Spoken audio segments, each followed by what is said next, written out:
सभी को मेरा नमस्कार। मैं कुमार संजू आप सभी का हार्दिक स्वागत करता हूं अपने एसआर क्लासेस में। आज हम लोग मिडिल इंग्लिश पीरियड या ओल्ड इंग्लिश पीरियड के बारे में पढ़ने जा रहे हैं, जो कि हमारा टीजीटी इंग्लिश का पहला सेशन है। तो इसमें हम समझेंगे कि हमारा जो ओल्ड इंग्लिश पीरियड है, यानी कि पहले हमारी ओल्ड इंग्लिश फिर मिड इंग्लिश, इसका डेवलपमेंट कैसे हुआ। तो हम लोग थोड़ा सा बैकग्राउंड समझेंगे। बैकग्राउंड से लेकर के हम आपको चलेंगे,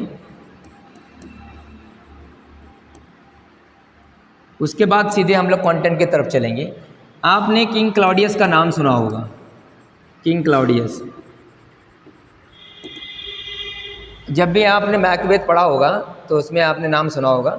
तो किंग क्लॉडियस बेसिकली एक 43 सीई का एक रोमन एम्परर था।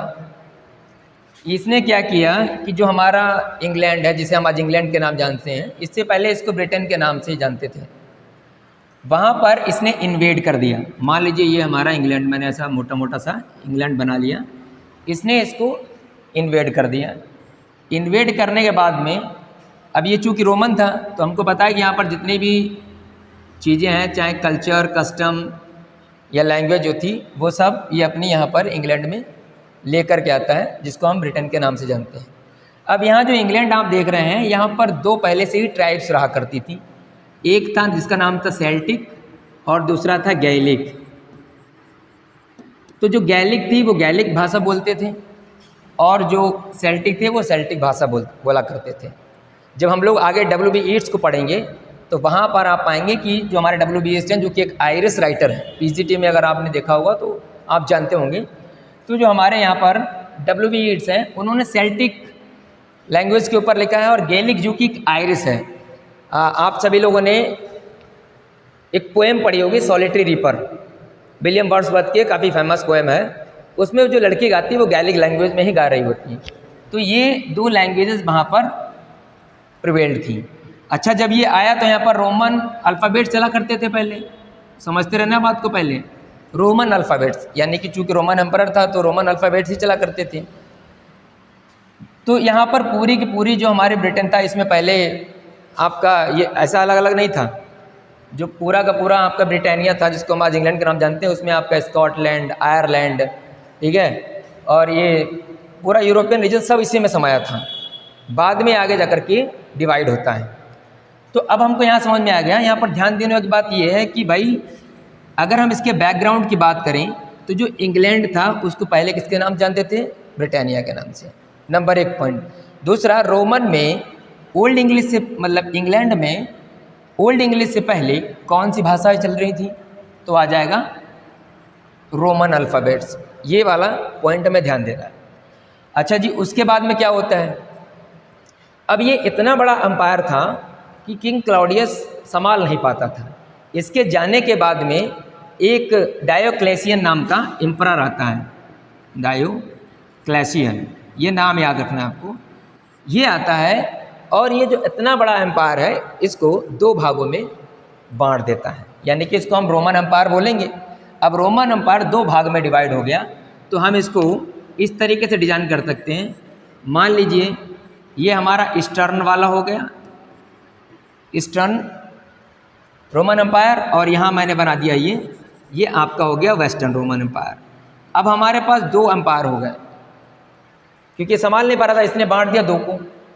अब इसमें आपका जो है ईस्टर्न वाले में तुर्की, इजराइल, ये सब आते हैं। इन देशों को हमें पढ़ने की कोई ज़रूरत नहीं है, इतना हम आगे नहीं जाएंगे, मेन पॉइंट पे पहुंचेंगे सीधे। अब ये जो वेस्टर्न वाला था, वेस्टर्न वाला थोड़ा सा यहाँ पर शासन करना कमज़ोर हो गया था। धीरे धीरे क्या हुआ कि जो इसके बगल में और भी जो ट्राइब्स थी, जैसे जर्मनी वगैरह वेस्टर्न में ही आता है, आपका जर्मन वेस्टर्न एम्पायर में ही आता है। तो यहाँ पर जर्मन जो ट्राइब्स थी 3, जिनको हम बोलते हैं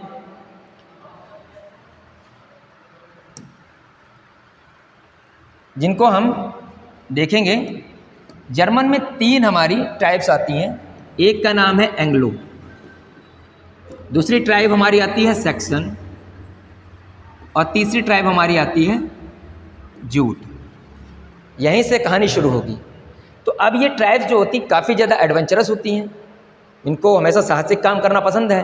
अच्छा, इन्होंने जैसे ही मौका पाया, देखा कि ये वेस्टर्न रोमन एम्पायर का फॉल हो रहा है, तो ये अपने आप को मजबूत किया। मजबूत करने के बाद में क्या हुआ, जो वेस्टर्न रोमन एम्पायर था उस पर अटैक कर दी।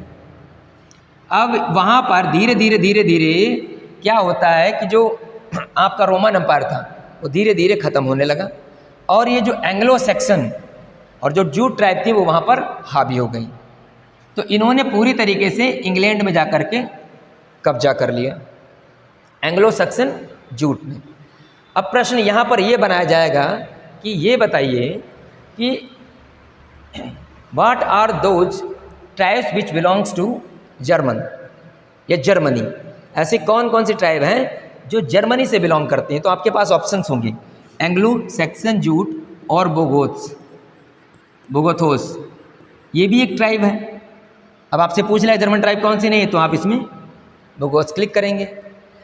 अब जब ये इंग्लैंड में हावी हो जाते हैं, वहीं से हम लोग कहते हैं कि भाई जी यहाँ से ओल्ड इंग्लिश पीरियड या फिर एंग्लो सैक्सन पीरियड की शुरुआत होती है, और जिसका एंड होता है 1066 यानी कि 1066 तक चलता है ये आपका एंग्लो सैक्सन पीरियड। इसका मतलब ये हुआ कि एंग्लो सैक्सन जो ट्राइब्स रही हैं इन लोगों ने इंग्लैंड पर शासन किया है 450 से लेकर के 1066 तक।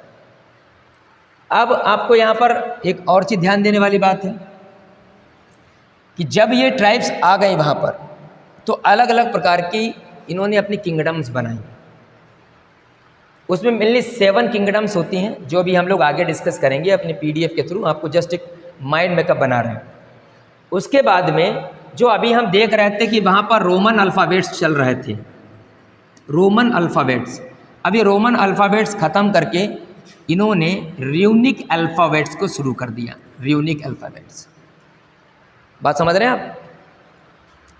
और जैसे ही एंग्लो सेक्शंस आते हैं, इंग्लैंड में लैटिन भाषा का प्रचलन बढ़ जाता है, ये भी ध्यान रखना। अब प्रश्न हमारा बना दिया जाए ओल्ड इंग्लिश पीरियड से कि भाई ओल्ड इंग्लिश पीरियड में कौन सी भाषा इंग्लैंड में प्रचलित थी, विच लैंग्वेज वॉज प्रिवेल्ड और which language was brought out by Anglo Saxons. तो हमारा आंसर हो जाएगा इट वॉज लैटिन। दूसरा क्वेश्चन बनाया जाएगा कि mostly in which kind of alphabets the Anglo Saxon English और we can say old English was written, किस में लिखी जा रही थी। तो हमारा आंसर हो जाएगा र्यूनिक अल्फ़ाबेट्स। या प्रश्न ये बना दिया जाए कि Roman alphabets was replaced by what kind of alphabets, तब हमारा आंसर हो जाएगा र्यूनिक अल्फ़ाबेट्स। जैसे हमारे यहाँ पर जब हम लोग, आपने देखा होगा जो फोनेटिक है, फोनेटिक्स, इसमें 44 साउंड्स होते हैं, उसमें एक अलग अलग उनका सिंबल होता है, वैसे ही र्यूनिक अल्फ़ाबेट्स हैं। अब यहाँ पर ध्यान देना कि भाई ये जो ओल्ड इंग्लिश हम देख रहे हैं, ओल्ड इंग्लिश, अब मेनली हमारा फोकस यहाँ पर है। हमको भी ये तो पता लग गया कि भाई ये जर्मन ट्राइब्स आती हैं, जर्मन ट्राइब्स अपने साथ में अपनी कल्चरल्स वगैरह, अपनी कस्टम्स, अपनी लैंग्वेज खुद लेके आती हैं। तो लैटिन आ गई, पता लग गया लैटिन किस अल्फ़ाबेट्स में लिखी जा रही थी, र्यूनिक अल्फ़ाबेट्स में। ये एक रहा।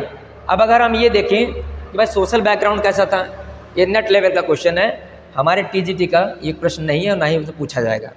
प्रश्न ये पूछ लिया जाए कि which statement is not true about the old English period. आजकल ऐसे ही बनते हैं, 1 लाइनर क्वेश्चन खत्म हो गए।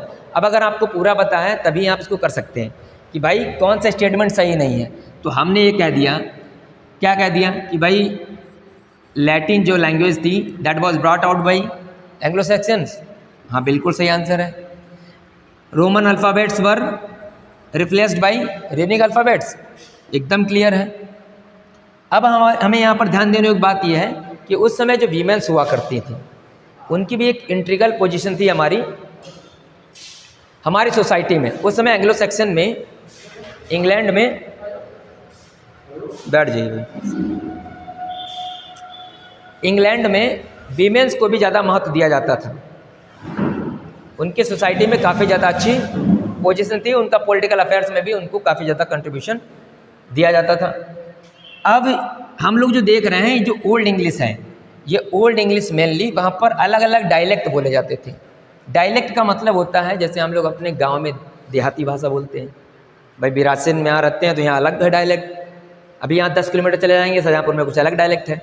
तो वैसे वहाँ मेनली एंग्लो सेक्शन पीरियड के टाइम पर 4 मेन डायलेक्ट थे। वो मेन डायलेक्ट आपको याद करने हैं। नंबर 1 हम बोल लें कैंटिस डायलेक्ट था, मर्शियन डायलेक्ट था, नॉर्थम्ब्रियन डायलेक्ट था और वेस्ट सेक्शंस डायलेक्ट था। ये 4 मेनली थे, बाकी ईस्ट सेक्शंस भी था क्योंकि ये किंगडम के नाम पर ही पड़े हैं। जब एंग्लो सेक्शंस आते हैं तो अपनी अलग अलग किंगडम को बनाते हैं।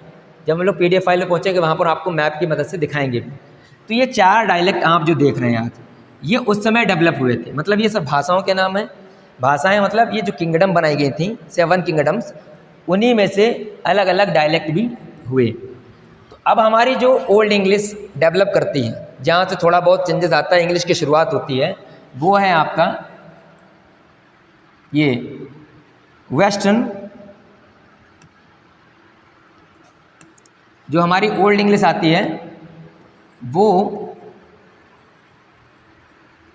आती है हमारे वेस्ट सेक्शन डायलेक्ट से, वेस्ट सेक्शन। ये चीज़ ध्यान रखनी है।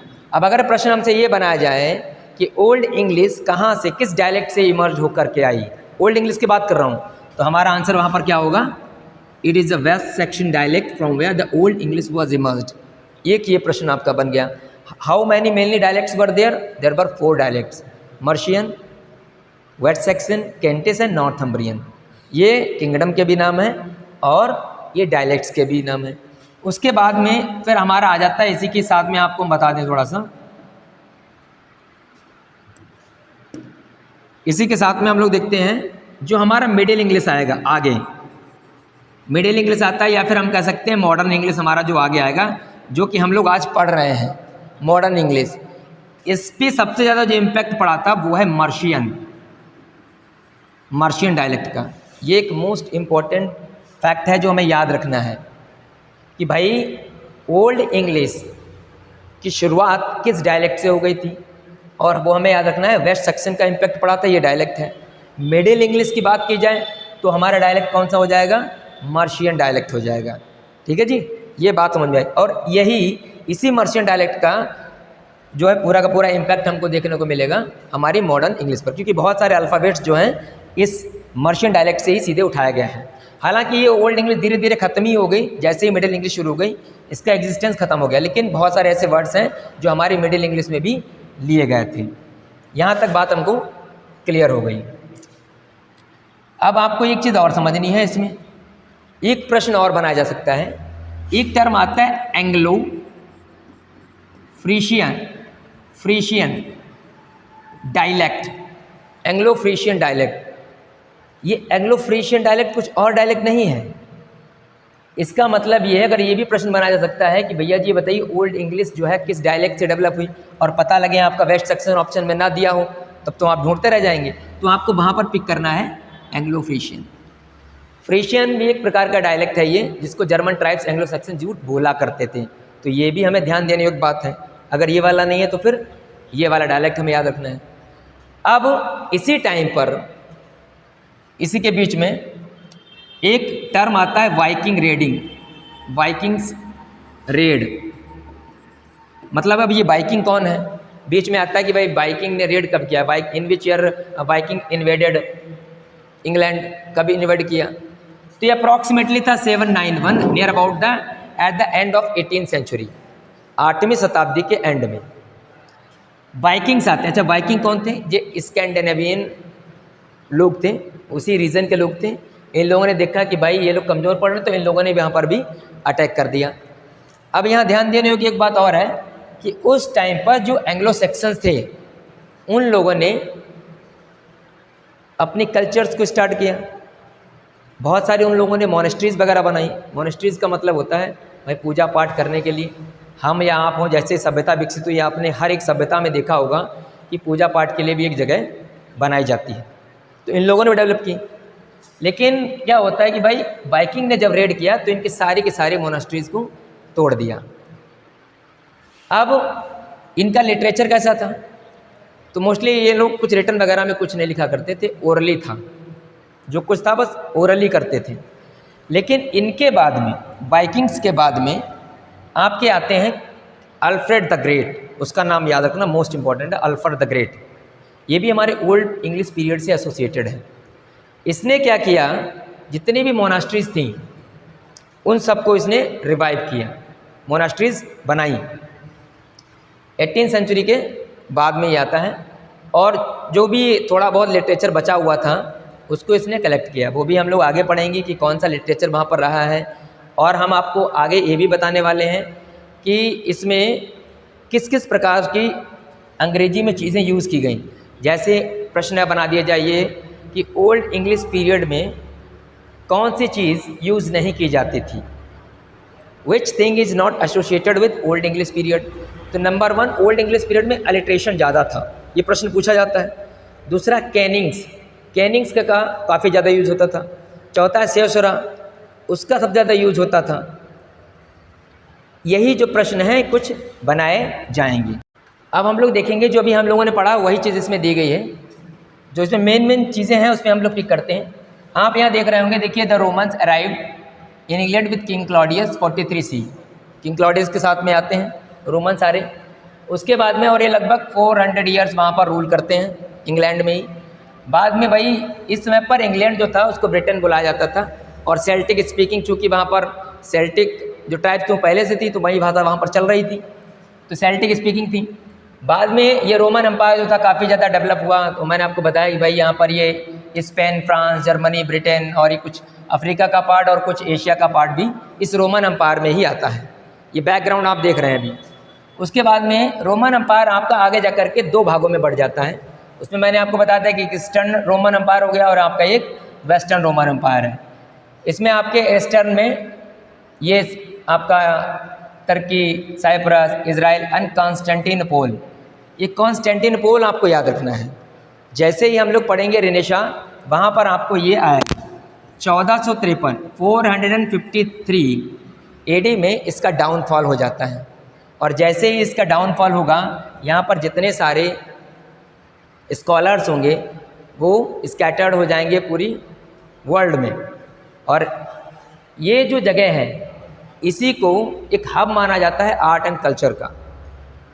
यहीं से पूरे के पूरे यूरोप में लोग फैल जाते हैं और वो अपनी शिक्षा का प्रचार प्रसार करते हैं, लोगों को जागरूक करते हैं। तो वहीं से हम लोग जानते हैं कि भाई रेनेसां मतलब री अवेकनिंग या फिर रीबर्थ।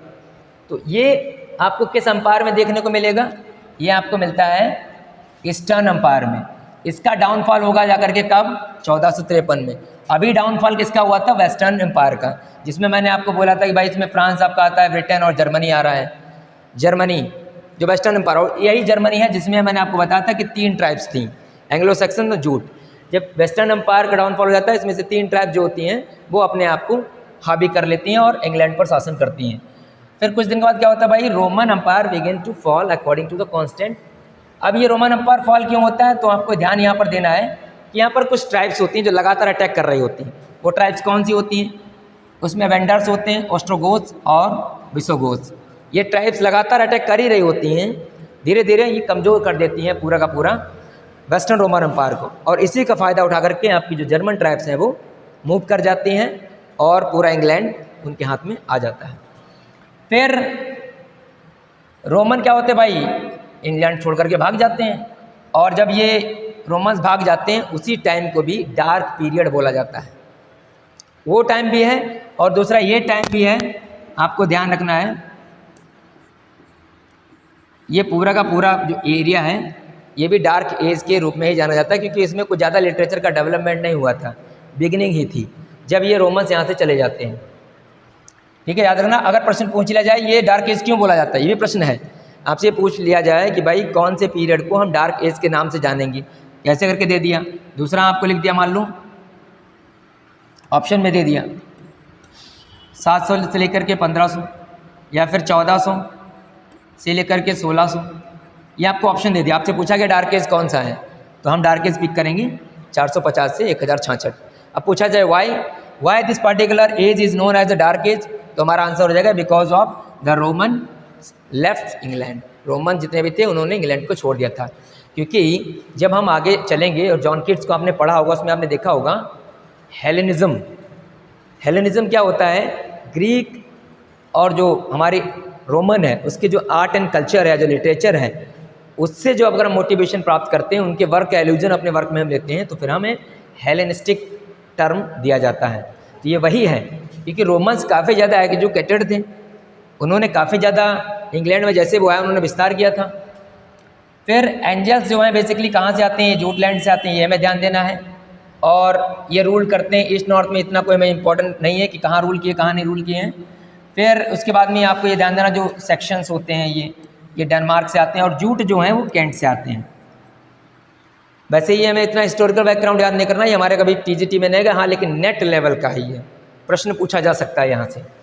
बाकी ध्यान यहाँ पर एक क्वेश्चन और बनता है कि जब रोमन्स चले गए थे इंग्लैंड छोड़ करके, तो जो सेल्ट लोग रहते थे, जो सेल्टिक ट्राइब्स रहती थी, जब जर्मन के जो एंग्लो सेक्सन आ जाते हैं तो उनके लिए एक टर्म यूज़ किया गया था, एक टर्म यूज़ किया गया था वेल्श। ये टर्म याद रखना, ये किसको रेफ़र करता है, सेल्टिक ट्राइब को। किसको रेफ़र करता है, सेल्टिक ट्राइब को। अब प्रश्न ये बना लिया जाए कि बताइए which term was referred to the Celtic tribes after the Anglo Saxon rule in England. किस नाम से बुलाया जाने लगा, तो उन्हें वेल्स के नाम से बुलाया जाने लगा। और वेल्स का मतलब क्या होता है, फॉरेनर, विदेशी। इनको बताओ अपने ही घर में इनको विदेशी ठहरा दिया गया। तो ये आप यहाँ पर देख पा रहे होंगे, ये है। बाद में एंग्लो सेक्सन ने भाई अपना, मैंने आपको पहले ही बता के रखा हुआ है कि अपने प्रैक्टिस कर रहे थे, अपने रिलीजन को लेकर के आए, तो ये पैगनिज्म की इन्होंने शुरुआत की। फिर इसमें जो है महिलाएं जो होती हैं वो इंट्रीगल, ये इंटरनल नहीं इंट्रीगल लिखा हुआ है, और उनको राइट टू प्रॉपर्टी था। सबसे बड़ी बात एक है, हमारे यहाँ पर महिलाओं को अधिकार नहीं है प्रॉपर्टी का, उनके नाम खेती नहीं की जाती थी, लेकिन उस टाइम पर भी वीमेन जो रहती थी उनको राइट टू प्रॉपर्टी था। तो ये की पॉइंट नोट करने वाला है कि जब ये प्रश्न पूछा जाएगा और ऑप्शन में दिया गया होगा ये कि which statement is not true about old English period और Anglo Saxon periods, women's were given privilege, तो बिल्कुल सही बात है, वीमेंस को प्रिविलेज था सोसाइटी में।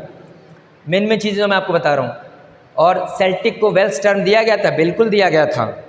प्रश्न पूछा जाए आपसे कि भाई जो आप रोमन एम्पायर देख रहे हैं ये फॉल कैसे हुआ, तो हम बताएंगे कि इसमें कुछ छोटी छोटी ट्राइब्स जो थी उन लोगों ने अटैक करना शुरू किया। जब वो कमज़ोर हो गए तो फिर ये एंग्लो सेक्सन वाले ने कर दिया। अब आपका आता है सबसे अगला और मेन पॉइंट। जब एंग्लो सेक्सन्स अपना रूल कर रहे थे, इन्होंने क्या किया कि वहाँ जितने लोग थे उन सबको क्रिश्चनाइज करना शुरू कर दिया। क्रिश्चनाइज का मतलब होता है क्रिश्चियन बनाना। जैसे हमारे यहाँ पर मेघालय में आप जाएंगे तो मेघालय में गारो खासी जनतिया ट्राइब्स रहती हैं। बेसिकली उनका जो ओरिजिनल रिलीजन था वो क्रिश्चियनिटी नहीं था, लेकिन हमारे वहाँ पर अंग्रेज लोग जो थे, ठंडा प्रदेश है वो, वहाँ रहना पसंद करते थे, तो उनको क्रिश्चनाइज कर दिया गया, सारे क्रिश्चियंस हो गए। वैसे ये भी थे। तो बिफोर द क्रिश्चनाइजेशन उनका कोई लिटरेचर नहीं था, केवल जो भी था ओरली वो लोग गाते थे, जो भी बात कहते थे ओरली ही था उनका। लेकिन जैसे ही क्रिश्चनाइजेशन हुआ है तो इसमें एक ग्रेगरी फर्स्ट नाम के एक बिशप हैं, प्रिस्ट हैं, उन्होंने सेंट अगस्टाइन को भेजा लोगों को क्रिश्चनाइज करने के लिए। और जैसे ही सेंट अगस्टाइन आते हैं एक नया ट्रेंड आ जाता है। अभी पिछले 2021 वाले पेपर में एक प्रश्न आया था कि which is the first biography, autobiography, प्रथम ऑटोबायोग्राफी कौन सी है, तो ये सेंट अगस्टाइन ही हैं जिन्होंने सबसे पहले ऑटोबायोग्राफी को लिखा था, सबसे पहले। और यहीं पर आप देखेंगे लिखा है कि 597 में Augustine was sent by Pope Gregory first to lead the mission of Christianisation. इन्होंने ही, जितने वहाँ के लोग थे इनको क्रिश्चनाइज किया था, सेंट अगस्टाइन ने ही। और इन्हीं को बाद में first arc bishop of Canterbury बना दिया गया। अब अगला प्रश्न ये बन सकता है हमारे टीजीटी के एग्जाम में कि who was made the first arc bishop of Canterbury, Canterbury का पहला आर्क बिशप किसे बनाया गया था, तो आंसर हो जाएगा सेंट अगस्टाइन। सेंट अगस्टाइन को ही बनाया गया था। इनका जो ऑटोबायोग्राफी है उसका नाम है कन्फेशन, कन्फेशन इन्होंने लिखा। अब हम लोग यहाँ पर देख रहे होंगे, ये देखो जो मैंने आपको बताया है कि क्रिश्चियनिटी, क्रिश्चनाइजेशन से पहले उनकी कोई किताब नहीं थी, ओरली लिखा करते थे। और यहाँ पर एक चीज़ और ध्यान देने वाली है, उनको रिडल्स काफ़ी ज़्यादा पसंद थी। रिडल्स क्या होता है, जैसे हम लोग छोटी मोटी नहीं पहेलियाँ बुझाना, ऐसे ही वो लोग टाइम पास किया करते थे। तो ये पॉइंट इंपॉर्टेंट है, रिडल्स उनको पसंद थी। दूसरा क्या है कि भाई इनका जो है यहाँ पर जो सेल्टिक थे उनको इन्होंने वेस्ट टर्म दिया था जिसमें इन्हें फॉरेनर बोला गया था। और सबसे इम्पोर्टेंट पॉइंट क्या है कि यहाँ की जो वीमेंस थी उनको राइट टू प्रॉपर्टी था, ये उन्हें अधिकार था। फिर उसके बाद में क्या था, अब ये अगला मोस्ट इम्पॉर्टेंट पॉइंट है। मैं आपको शुरुआत से लैटिन बताते चला आ रहा हूँ। अब आपको ध्यान देना है कि जो लैटिन भाषा थी और ये ओल्ड इंग्लिश थी, दो चीज़ें आपको समझनी है यहाँ पर। ये मोस्ट इम्पॉर्टेंट पॉइंट है, लैटिन और दूसरी भाषा थी हमारी ओल्ड इंग्लिश। ये तो जो लैटिन भाषा हुआ करती थी ये बेसिकली रिलीजियस लैंग्वेज थी, चर्च वगैरह में इसका प्रयोग किया जाता था। और जो ओल्ड इंग्लिश थी जो भी शुरुआती हुई थी, ये जनरल पीपल हमारे और आप जैसे कॉमन लोग इसको यूज़ किया करते थे। तो प्रश्न अगर ये बना दिया जाए कि कॉमन पीपल कौन सी भाषा का प्रयोग करते थे एंग्लो सैक्सन पीरियड में, आपके पास ऑप्शन होंगे लैटिन, ओल्ड इंग्लिश, फ्रेंच या फिर रोमन। तो क्या आंसर वहाँ पर सही होगा? क्या आंसर होगा? तो हमारा आंसर होगा ओल्ड इंग्लिश। और चर्च के लिए कौन सी भाषा थी? तो आंसर हो जाएगा लैटिन। ये इंपॉर्टेंट फैक्ट्स हैं जो हमारे एग्ज़ाम के लिए हैं, ये आपको कोरिलेट कराने के लिए इतना सारा बताया गया यहाँ पर है, ठीक है जी। और बाद में बाइकिंग रेड्स करते हैं, ये मैंने आपको बताया था। और ये सब क्या करते हैं, मोनास्ट्रीज को समाप्त कर देते हैं वहाँ पर। अब आप यहाँ पर जो देख रहे होंगे ये एक मैप, आप ये वही किंगडम्स हैं जिनके बारे में आपको बता रहा था। देखिए ये नॉर्थम्ब्रिया हो गया, ये मर्शिया हो गया, ये विसेक्स हो गया, ये वेस्ट है, ये वेस्ट, ठीक है। और ये ससेक्स हो गया, ये इसेक्स हो गया, फिर एंजेलिका हो गया। ऐसे 7 आपकी किंगडम्स थी जहाँ पर एंग्लो सैक्सन्स और जूट रूल किया करते थे। ये अब यहाँ पर कुछ फैक्ट्स और हैं जो जिन्हें आपको ध्यान देने की ज़रूरत है।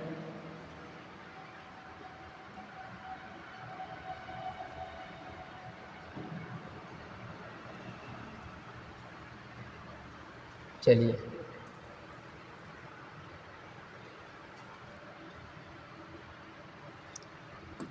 यहाँ आप देख रहे होंगे कि ये जो मैंने आपको बोला था ना कि कैंट भाई कहाँ जूट में सेटल हो गए, इतना कोई इंपॉर्टेंट हमारे लिए नहीं, लेकिन Ethelbert of Kent was the first Anglo Saxon king to became converted to Christianity. ये मोस्ट इंपॉर्टेंट पॉइंट है।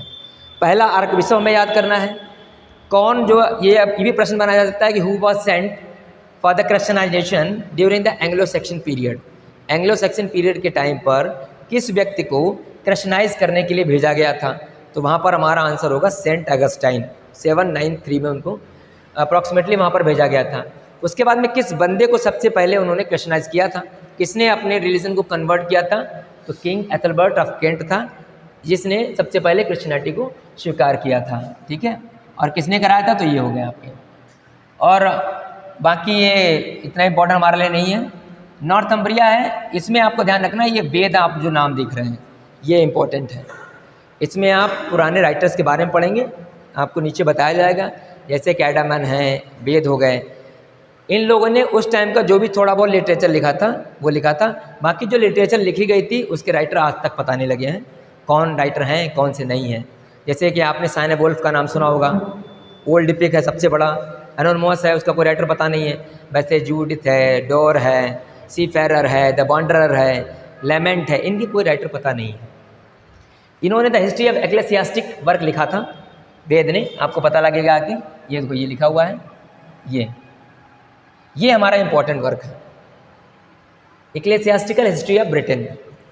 ये नेट में पूछा गया था, तो अगर आप नेट भी दे रहे हैं तो वहाँ पर भी आपका काम करेगा। और प्रश्न ये बनाया जा सकता है कि वेद जो राइटर है बेसिकली ओल्ड इंग्लिश पीरियड का है और ये किस किंगडम से संबंधित है। आपके पास ऑप्शंस होंगे, मर्सिया, कैंटिस, नॉर्थम्ब्रिया, एट्स, ईस्ट ससेक्स या फिर वेस्ट सेक्शन।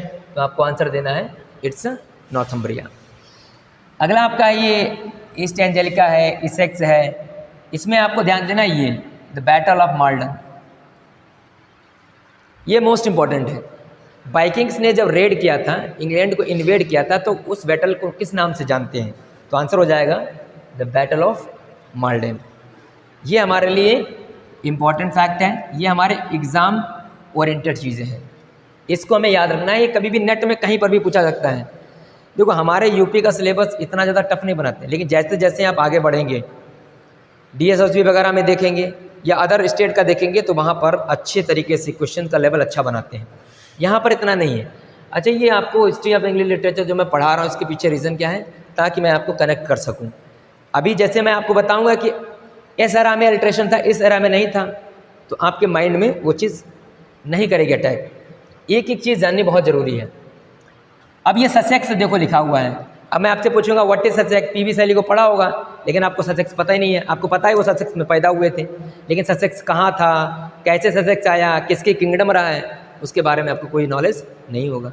विसेक्स क्या है, हार्डी को पढ़ते हैं हम और सब हार्डी को पढ़ते हैं, उनके सारे के सारे जो विसेक्स में है, विसेक्स क्या है पता ही नहीं हमें। All these are the kingdoms which were established by Anglo Saxons and Jutes where they have ruled. अब आती है कि भाई पोएट्री कैसी थी में। अब यहाँ देखो एक चीज़, हाँ यहाँ इस बंदे का नाम नहीं भूलना है। प्रश्न बन सकता है इस बार के टीजीटी पेपर में कि who is the father of English pros. ये नवोदय विद्यालय के एग्ज़ाम में, केवीएस के विद्यालय के एग्ज़ाम में पूछा जा चुका है। तो किंग अल्फ्रेड द ग्रेट जो था उसी को फादर बोला जाता है इंग्लिश का, इंग्लिश प्रोज का। वैसे तो हमने पढ़ा होगा कि भाई ये हमारे फ्रांसिस बैकन भी हैं, और कुछ लोग तो जॉन वाइक्लिफ को बोलते हैं। मैं आपको पहले बताता ना, वरना आप गूगल मारेंगे गुरुजी गलत बता रहे थे। जॉन वाइक्लिफ तो बाद में आते हैं, मिडिल इंग्लिश पीरियड के टाइम पर इनको टाइटल दिया जाता है। क्यों ऐसा है? क्योंकि इन्होंने क्रॉनिकल्स लिखे थे और जो कुछ चीज़ें थी हिस्टोरिकल उनको इन्होंने कलेक्ट किया था।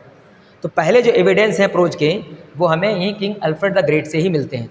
तो प्रश्न अगर ये बनाया जाए कि भाई फादर कौन है, या फिर क्रॉनिकल्स की शुरुआत कहाँ से होती है।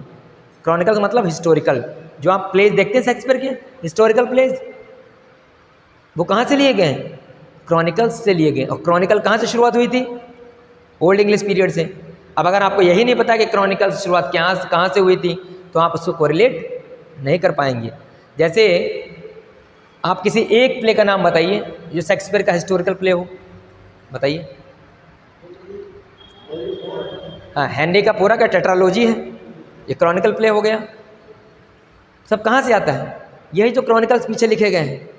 ये राजा आज के थोड़ी हैं, किंग क्लाउडियस आज का राजा है, कब का राजा है। तो जो कुछ थोड़े बहुत रेमिनेंट्स बचे थे हिस्ट्री के, उसको गैदर किया गया। इसीलिए किंग अल्फ्रेड द ग्रेट का नाम ज़्यादा फेमस है। दूसरा इसलिए भी फेमस है कि जितनी मोनास्ट्रीज थी जो वाइकिंग रेड में टूट गई थी, इसने उसको रिवाइव किया था, इसीलिए इसका नाम काफ़ी ज़्यादा फेमस है। अब आते हैं कि पोएट्री कैसी थी ओल्ड इंग्लिश पीरियड की, क्या था उसमें। तो हमें दो चीज़ें समझनी है। एक तो कि भाई क्या उनका मीटर था, मीटर क्या था। तो सबसे पहले अलिट्रेशन था वहाँ पर। अलिट्रेशन हम और आप सभी जानते होंगे। रिपीटेशन ऑफ वर्ड, किसका रिपीटेशन होता है? लेटर्स का होता है, जिसे हम लोग हिंदी में अनुप्रास अलंकार बोलते हैं। अब ये अलिट्रेशन कहाँ से आपका आया है? यहीं से आया है। इस टाइम पर अलिट्रेशन ज़्यादा था। अगर आपसे पूछ लिया जाए भाई बताइए during the old period which figure of speech और विच जैनर वॉज बीइंग यूज्ड, तो आपको पता होना चाहिए अलिट्रेशन सबसे ज़्यादा होता था। दूसरा आ जाएगा आपका केनिंग। ये केनिंग भी था। केनिंग क्या है? Compound words. कंपाउंड वर्ड जैसे हम लोग बोलते हैं डे नाइट, कंपाउंड वर्ड है कि नहीं है दोनों, और इसके बीच में सिंबल लगेगा। ये वर्ड ज़्यादा यूज़ हुआ करते थे। स्यवसुरा, इसका मतलब होता है पॉज, थोड़ी देर के लिए रुकना।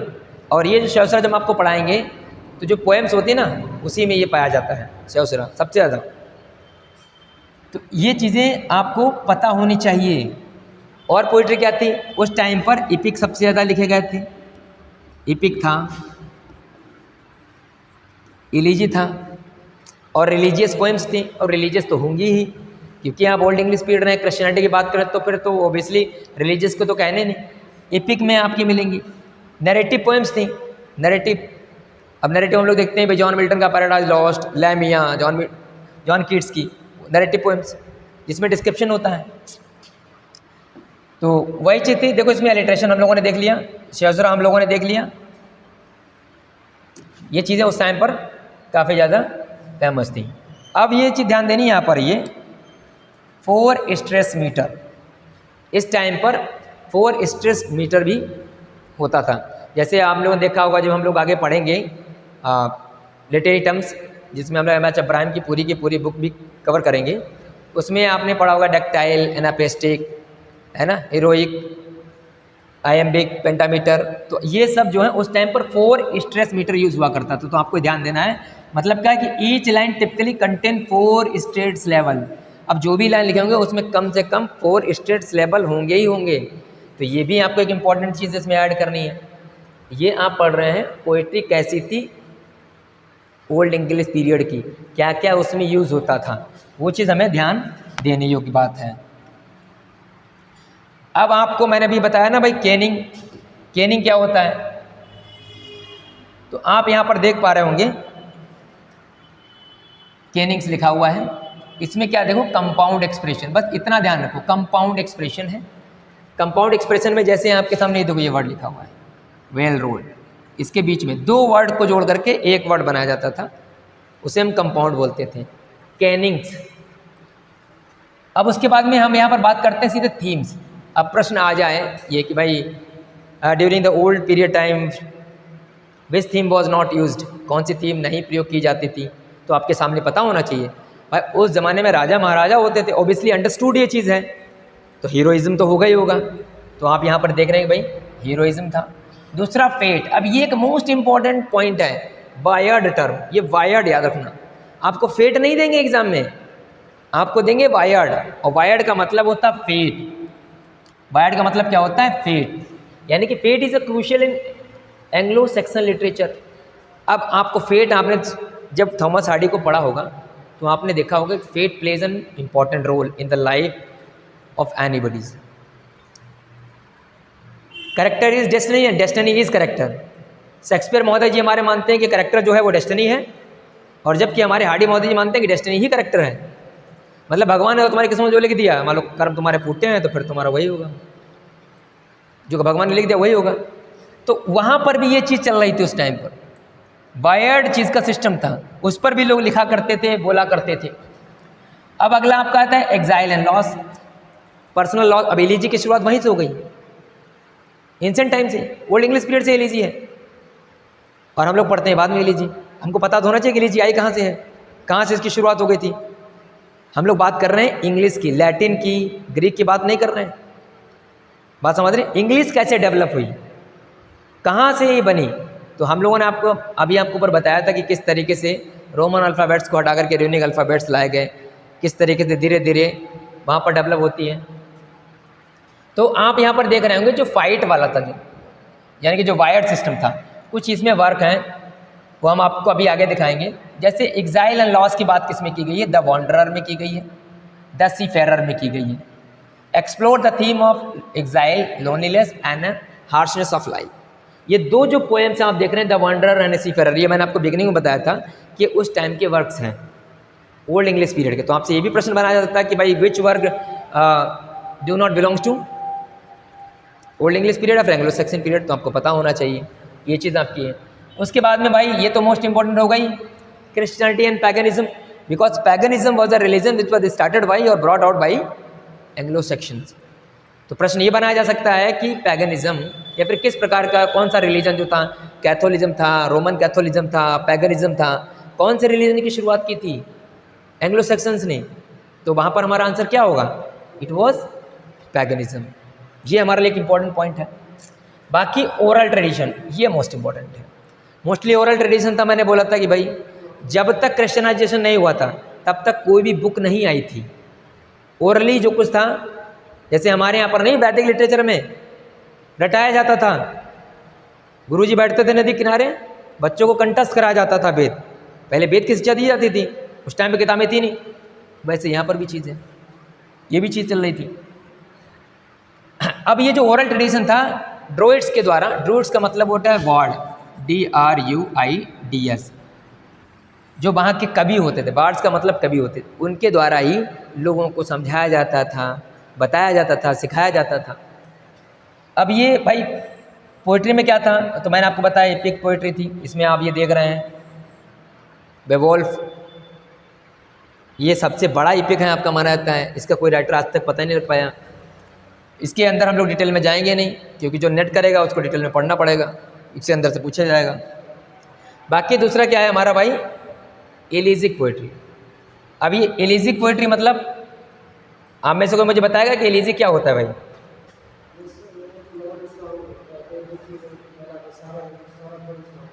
हाँ सही, बिल्कुल सही आंसर है। देखिए एलिजी बेसिकली बहुत सारे लोग कहते हैं कि किसी की डेथ पर रोया जाता है, तब एलिजी का अगर सिंपल सी भाषा में देखा जाए तो ये केवल मॉर्नफुल सॉन्ग है। मॉर्नफुल का मतलब जरूरी नहीं कि किसी की मृत्यु हुई है उसी पर हो भाई, हाँ शोक है ये, भले हमारी कोई पर्सनल लॉस हो गया हो, कुछ चीज़ व्यक्ति का, कोई वस्तु का, उसके लिए होता है एलिजी। और डर्ज जो होता है, DIRGE, dirge, it's a funeral song, ये किसी की डेथ पर गाया जाता है, ये डर्ज है, इसके फ्यूनरल सॉन्ग बोलते हैं ये। तो एलिजिक में क्या आपका भाई आता है, ये देखो इसमें ये आपका द वॉन्डर भी आ जाएगा, क्योंकि ये लोनलीनेस को बताते हैं। ऊपर हम लोगों ने देखा था एक्साइल एंड लॉस को, तो जहाँ लॉस है तो वहाँ एलिजी तो हो गई होगा, ये चीज़ आपकी वहाँ आ गई। अब मैंने अभी आपको ऊपर शुरुआत में बता ही दिया था कि भाई इसमें जो हमारा है रिलीजियस पोएट्री, चूँकि अब उस टाइम पर क्रिश्चियनाइजेशन हो ही रहा था, तो ऑब्वियसली रिलीजियस पोएट्री तो होगी, तो हमें ये पॉइंट ध्यान देनी होगी वाली बात है। अब इसमें आप यहाँ पर एक चीज़ देखिए, ये नाम देख रहे होंगे आप, कैडामोन, ये काफ़ी ज़्यादा उस टाइम का बड़ा राइटर है। वेद मैंने आपको बताया जिसने द एक्लेसियास्टिक हिस्ट्री ऑफ ब्रिटेन लिखा, वैसे कैडामोन है। और उस टाइम का ये कि रिलीजियस पोएम है the dream of the road. ये बेसिकली जब हम लोग मोरालिटी प्लेस पढ़ेंगे आगे, मोरालिटी प्लेस जो है हमारे, तो आपने उसमें देखा होगा मोरालिटी प्लेस में क्या होता है, मिरेकल प्लेस, मोरालिटी प्लेस, जिसमें हम लोग मोरालिटी वाली बात करें या कुछ मैजिक वाली, वो हम लोग आगे देखेंगे। तो ये आप एग्जाम्पल वहाँ पर भी साइड कर सकते हैं, क्योंकि ये रिलीजियस है। जिसमें सेंट की लाइफ के बारे में हो तो वो क्या कहा जाएगा, मिरेकल प्लेस होते हैं वो। यहीं से कनेक्ट करना है हमको चीज़ों को, और बाद में हम केवल रट्टा मारते हैं तो हमको चीज़ें समझ में आती नहीं है। अच्छा ये बाकी तो इतना इंपॉर्टेंट नहीं है, जेनोमिक एंड विजडम पोएम्स हैं, इसमें मैगजीन्स वगैरह कुछ यूज़ हुआ करती थी, कहावतें वगैरह, वैसे ये इतना इंपॉर्टेंट नहीं है। रिडल्स ये मोस्ट इंपॉर्टेंट है, ये पॉइंट हमें ध्यान रखना, रिडल्स बहुत ज़रूरी है।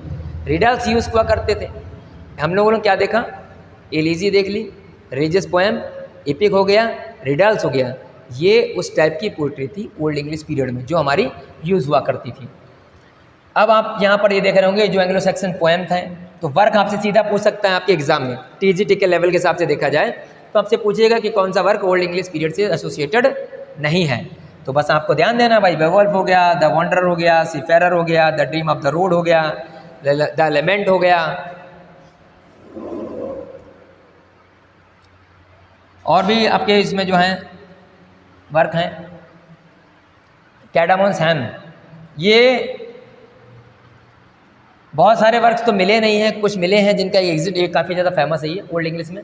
This is the earliest non old English Christian poems है, एट्रीब्यूटेड टू कैडामोन, ये क्रिश्चियन पोएम है।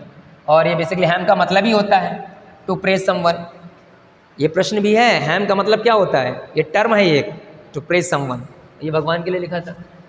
अब इसमें आपके डिटेल में दिए गए हैं, वोवोल्फ है, वाल्डेरा है, ड्योर है। तो ये वोवोल्फ क्या है, ये फर्स्ट ओल्ड इंग्लिश एपिक है। तो अगर आपसे ये पूछ लिया जाए कि पहला हमारा एपिक कौन सा है, तो हमारा क्या आंसर हो जाएगा, बेवुल्फ है। अच्छा अगर ये जिसको नहीं पता तो फिर समझ लो, फिर ये बड़ी दिक्कत होती है फिर मैक्सिमाइज करने में।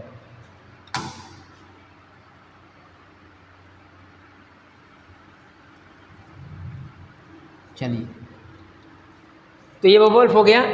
अब इसमें एक आती है आपकी विट्स पोएम है, ये भी आपकी ओल्ड इंग्लिश की है। उसमें कितने लाइन्स है कितने लाइन्स नहीं है इसके बारे में हमको ध्यान नहीं देना है, जब नेट वाले पढ़ेंगे तो अपना वहाँ देखेंगे, बस हमें वर्क पे ध्यान देना है। वाल्डेरा हो गया, देखो ये भी है ओल्ड इंग्लिश पीरियड की आपकी है, और इसके अंदर क्या दिया गया है किसके बारे में बताया गया वो हमारे लिए ज़रूरी नहीं है, क्योंकि हमारे लिए हमारा TGT और PGT में ये चीज़ कभी नहीं आएगी, नेट वालों के लिए। लेकिन एक चीज़ इंपॉर्टेंट है, क्योंकि नेट का मतलब नेट होता है, उसका लेवल अलग है। अब हमारा आता है ड्योर, ये भी एक अर्ली पोएम है, ये इसको हमने बोला ड्योर्स लेमेंट बोलते हैं, या इसका दूसरा नाम है द कंप्लेंट ऑफ ड्योर, ये आपको याद रखनी है। अगर मान लो ये वाला शॉर्ट बना दिया तो आपको ये दे दिया द कंप्लेंट ऑफ ड्योर, या फिर ड्योर्स लेमेंट दे दिया, ठीक है। जूडिथ, ये भैया बुक ऑफ जूडिथ, बहुत सारा एल्यूजन हमको मॉडर्न पोइट्री में देखने को मिलेगा। स्पेशली जब हम बात करें अपने मिल्टन साहब की, मिल्टन साहब काफ़ी ज़्यादा एल्यूजन लिए। बुक ऑफ जूडिथ, ये वही जूडिथ है। ये कब लिखी गई थी? एंग्लो सैक्सन पीरियड में। अब पता लग गया कि बुक ऑफ जूडिथ से एल्यूजन लिया गया, आपको पता ही नहीं कि जूडिथ बुक है कहाँ की, कब लिखी गई, कहाँ से आई, तो फिर हम उसको ग्रास्प नहीं कर पाएंगे। अगर हमें पॉइंट टू पॉइंट चीज़ों के बारे में अच्छे तरीके से पता है तो हम आराम से उसको कर सकते हैं। ये महत्वपूर्ण चीज़ है। बाकी द वंडरर हो गया, द रियून्स हो गया, ये क्या है? ये एलिजी है। अब आपसे ये पूछ ले भाई कि इसमें से जो है कौन सा वर्क एलिजी है, तो हमारा ऑप्शन हो जाएगा ये द रियून जो है एक एलिजी है। और बाद में आप यहाँ द वंडरर देख रहे हैं, ये भी एक एलिजी है। इसमें आप चाहे क्लासिफिकेशन कर सकते हैं। ये सब शॉर्ट पोएम्स हैं और ये आपकी जूडिथ एक फाइनेस्ट पोएम हो गया रिलीजियस पोएट्री की, रूइन वंडर जो है आपकी एलिजी हो गया, और द सीफेरर ये भी आपका एलिजी ही हो गया, ठीक है। और ये आपके राइटर्स हैं, कैडामन हो गया, ये first maker of English verse, ये मोस्ट इंपॉर्टेंट है, इसको मोस्ट इंपॉर्टेंट में पिक करेंगे हमारे एग्जाम के लिए। प्रश्न बनाया जा सकता है कि भैया who is the first maker of English verse, किसने इंग्लिश वर्स में लिखना शुरू किया, मेकर कौन है? तो हमारा आंसर हो जाएगा कैडामन। और भी इनका वर्क कौन सा है? तो हमने अभी देखा था हैम, ठीक है ना। और बाकी साइने वोल्फ जो है, इनके बारे में बहुत कम ही पता है। ये ग्रेटेस्ट पोएट्स रहे हैं आप एंग्लो सैक्सन पीरियड टाइम के, कुछ भी इनके बारे में ज्ञात नहीं है। किंग अल्फ्रेड द ग्रेट आपको पता है, क्रिएटर ऑफ इंग्लिश प्रोज, मैंने आपको बताया था अभी। कहने के लिए आप किताब सर्च करेंगे और किताबों में आपको दिख जाएगा, कहीं कहीं लिखा होगा John Wycliffe is the father of prose, तो मैंने आपको पहले बता दिया, बाद में ये ना कहें कि किताब में गुरुजी ये लिखा था। कारण ये है कि वो तो बाद में आए, जब शुरुआत तो इन्होंने यहाँ से कर दी थी। ये क्रिएटर है प्रोज के, क्रॉनिकल्स इन्होंने कलेक्ट किए थे, लिखे भी थे। वो भी कहाँ से? देखो, डेन्स फ्रॉम इंग्लैंड। और जो आप मैकबेथ वगैरह देखते हैं ना, मैकबेथ के हिस्ट्री स्कॉटलैंड के क्रॉनिकल से लिया गया है, वो यहीं से है, यहीं क्रॉनिकल से है। फिर अल्फेरिक जो है एक चर्चमैन थे, इनके बारे में ज़्यादा नहीं है, ये नोन फॉर हिज ग्रामर। तो ये मोस्ट इंपॉर्टेंट पॉइंट एक हो गया। इनमें से ऐसा कौन सा बंदा है जो अपने ग्रामर के लिए जाना जाता था ओल्ड इंग्लिश पीरियड में? This question can be framed, तो आंसर हो जाएगा अल्फ्रिक, एल्फ्रिक, ये इंपॉर्टेंट। बाकी वेद हैं, वेद जिनको हम लोग बोलते हैं, ये काफ़ी ज़्यादा मतलब वेनरेबल वेद इन्हें बोलते हैं, वेनरेबल वेद, बड़े सम्मान के साथ इनका नाम लिया जाता है। और एल्डेम एंड वुल्फस्टैन एक इम्पॉर्टेंट पर्सन थे, इनका कर ज़्यादा कुछ नहीं मिलता है। तो ओवरऑल अगर हम देखा जाए तो हमने इसमें क्या कवर किया? हमने पहले ये देखा कि इसकी शुरुआत कहाँ से होती, बैकग्राउंड देखा कि कैसे रोमन अम्पायर आया और फिर किस तरीके से रोमन अम्पायर जो है कोलैप्स कर गया। एंग्लो सैक्सन्स कैसे इंग्लैंड की गद्दी पर बैठे, बैठने के बाद में उन्होंने क्या क्या क्या वहाँ पर डेवलपमेंट किया, कैसे उनकी रोमन लैंग्वेज जो कि रोमन अल्फ़ाबेट थे उनको हटाया, हटाने के बाद में फिर वहाँ पर लैटिन और रूनिक अल्फ़ाबेट्स वहाँ पर शुरुआत की। वहीं धीरे धीरे उन्होंने अपनी अलग अलग किंगडम्स बनाई, किंगडम्स बनाने के बाद में वहीं के नाम से वहाँ पर अलग अलग डायलेक्ट शुरू हो गए, जिसमें हमने देखा कि ओल्ड इंग्लिश पीरियड पर ज़्यादा इम्पैक्ट जो रहा वेस्ट सेक्शंस का रहा है, जहाँ पर वो डायलेक्ट बोला जाता होगा उसका इम्पैक्ट ज़्यादा रहा। बाद में हमने देखा कि मिडिल इंग्लिश पीरियड में आते आते जो हमारे मर्शियन डायलेक्ट था उसका काफ़ी ज़्यादा प्रभाव मिडिल इंग्लिश या मॉडर्न इंग्लिश पर देखने को मिलता है। और हमने देखा कि उस टाइम पर जो वीमेंस थी उनकी भी पोजीशन या स्थिति काफ़ी ज़्यादा बेहतरीन थी, क्योंकि उनको राइट टू प्रॉपर्टी था। और हम लोगों ने वहाँ पर ये भी देखा कि भाई क्या क्या चेंजेस लाए। वहाँ पर उन्होंने मोनास्ट्रीज़ लाई, पहले ओरल ट्रेडिशन चलता था, बाद में उन्होंने क्रिश्चियनाइजेशन करना शुरू कर दिया, मोनास्ट्रीज़ बनाई। हालांकि वाइकिंग का अटैक हुआ है द बैटल ऑफ माल्डन में, जिसमें वाइकिंग स्कैंडिनेविया के लोग थे, वो लोग वहाँ पर आए, जिससे वहाँ पर थोड़े से कमज़ोर हो गए। कमज़ोर होने के बाद धीरे धीरे क्या होता है, किंग अल्फ्रेड फिर वहाँ का जो होता है किंग धीरे से जो भी अभी तक मोनास्ट्रीज समाप्त की गई थी उनको रिस्टोर करता है, और फिर क्रिश्चियनाइजेशन प्रोसेस चलती है, जिसमें ग्रेगरी फर्स्ट जो होते हैं सेंट अगस्टाइन को भेजते हैं लोगों को क्रिश्चियनाइज करने के लिए। उसमें आप किंग ऑफ एथलब्रेड जो कि केंट का रहने वाला होता है, केंट किंगडम का, वो पहला बंदा होता है जिसका क्रिश्चियनाइजेशन किया जाता है। और फिर इन लोगों ने क्या किया भाई, इनकी पोइट्री की बात करें तो अलिट्रेशन, कैनिंग, शौसरा और 4 स्टेज मीटर यूज़ किए जाते थे। फिर इनका किस तरीके का लिटरेचर था, तो हमने देखा एलिजी भी लिखी थी, एपिक्स भी थे, नैरेटिव कुछ पोएम्स भी इन्होंने लिखी थी। अब हमको एक चीज़ और मैंने आपको एक चीज़ और बताई थी कि अगर मान लो प्रश्न ये आ जाए कि ओल्ड इंग्लिश पीरियड जो थी वो कहाँ से इमर्ज होती है, तो एंग्लो फ्रेशियन डायलेक्ट एंग्लो फ्रीशियन डायलेक्ट का मतलब एक ऐसा डायलेक्ट जो जर्मन ट्राइब्स के द्वारा बोला जाता था। जर्मन ट्राइब्स कौन थी? Anglo section jute. तो अगर आपको वैसा नहीं दिया, ऐसा पूछा जा रहा है, तब भी आंसर हमारा सही होगा। अब एक चीज़ आपको और थोड़ी सी समझ लेनी है, जैसे ये इंग्लैंड का पार्ट हो गया, जैसे मान लो मैंने कर दिया ये इंग्लैंड, ये बना दिया मैंने, ठीक है, हल्का सा, या फिर आप ऐसे ऐसे ये आप इंग्लैंड को डिज़ाइन कर लीजिए। देखिए ये ऊपर वाला हिस्सा नॉर्दर्न पार्ट हो गया और ये वाला हो गया ईस्टर्न पार्ट, ठीक है ना। तो ये जो हिस्सा है, ये जो हिस्सा है, यहाँ पर हल्का फुल्का जब वाइकिंग्स ने रेड मारा था, वाइकिंग ने इन्वेड किया था, तो कुछ जगह पर इनके लोग रहने लगे थे स्कैंडिनेविया के। तो यहाँ पर ओल्ड नॉर्स भाषा बोली जाने लगी थी। ओल्ड नॉर्स जो है लैंग्वेज, ओल्ड नॉर्स लैंग्वेज भी ओल्ड इंग्लिश की है, लेकिन ये स्कैंडिनेवियन पीपल के द्वारा लाई गई थी, ना कि एंग्लो सेक्शंस के द्वारा। तो प्रश्न अगर बना लिया जाए कि इंग्लैंड के किस भाग में ओल्ड नॉर्स भाषा चल रही थी, तो हमारा आंसर हो जाएगा northern part of England and eastern part of England. ये बात हमें ध्यान रखनी है। और ये लेके कौन आया था? स्कैंडिनेवियन पीपल, जो वाइकिंग ने अटैक किया था। वो कुछ ही हिस्से पर कर पाए थे, इसलिए पूरे हिस्से पर नहीं आए थे। बाद में फाइनली क्या होता है, एंग्लो सेक्शन पीरियड कब खत्म हो जाता है? जब एंग्लो नॉर्मन पीरियड जब हम पढ़ेंगे, या फिर इसको हम दूसरे नाम से जानते हैं नॉर्मन कन्क्वेस्ट। 1006 में नॉर्मन्स आ गए, उन लोगों ने अटैक कर दिया, तो ये एंग्लो सेक्शन जूट धीरे धीरे इनका एम्पायर कोलैप्स हो गया और नॉर्मन्स वहाँ पर रूल करने लगे। जैसे धीरे धीरे ओल्ड इंग्लिश, उनकी कल्चर, कस्टम्स, लैंग्वेज सब धीरे धीरे खत्म हो गई, और जो फ्रेंच लैंग्वेज थी अब यहाँ पर फ्लोरिश हो जाएगी। और फ्रेंच लैंग्वेज धीरे धीरे इंप्रूव होते हुए, इम्प्रोवाइजेशन होते आपको एक जैसी भाषा आज हम देख रहे हैं वैसी भाषा हमको देखने को मिलेगी। एक मेन चीज़ और याद रखनी है, ओल्ड इंग्लिश पीरियड में इन्फ्लेक्शन का ज़्यादा यूज होता था। इन्फ्लेक्शन एक टर्म आता है, ये इंपॉर्टेंट है, इन्फ्लेक्शन।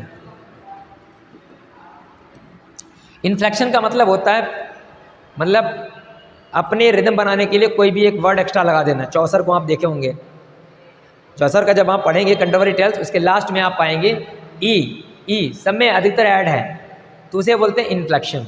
तो ये ओल्ड इंग्लिश पीरियड में भी था और मॉडर्न और मिडिल इंग्लिश में भी हमें इसका जो है इम्पैक्ट दिखाई पड़ता है, लेकिन धीरे धीरे ये एंड हो गया। तो ये ओवरऑल हमारा जो आज डिस्कशन था ओल्ड इंग्लिश पीरियड को लेकर के, एंग्लो सेक्शन पीरियड को लेकर के, वो हमारा ओवर होता है। कल हम लोग शुरू करने वाले हैं, कल हम लोग नए टॉपिक के साथ आएंगे, मिडिल इंग्लिश पीरियड। तब तक के लिए इतना ही, मिलते हैं कल, तब तक जय हिंद, जय भारत।